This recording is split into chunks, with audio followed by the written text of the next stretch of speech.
Hello, my name is Casey Sabella, and I currently serve as the senior pastor of Motion Church here in Waterbury, Connecticut.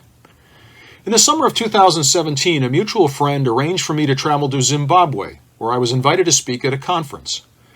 Zimbabwe was formerly known as Southern Rhodesia before it won its independence.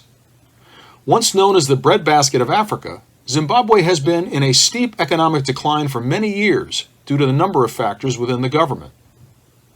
Before departing, I prayed God would give me a word of encouragement to share with the people of Zimbabwe. The encouragement that I received was that Zimbabwe would once again become the breadbasket of Africa. But even more importantly, it would become the spiritual breadbasket to the entire continent. I arrived to meet Jean Regis and Giselle Douga, who moved from the French-speaking island of Mauritius, a country off the southern coast of Africa, over 40 years ago. 10 years later, God called them to pastor New Life Church in the southern city of Cherezi and launch many satellite churches in the region. We instantly became good friends.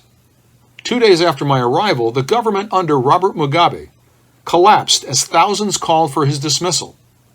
During his 37-year reign, Zimbabwe went from the second fastest growing economy in the world to the fastest falling economy in history. While we watched on local television, a military coup occupied the streets of the capital and forced his retirement. Thankfully, not a single gunshot was ever fired. New Life Church is housed in a facility built by a Dutch Reformed church who abandoned the property when their denomination decided to pull up stakes.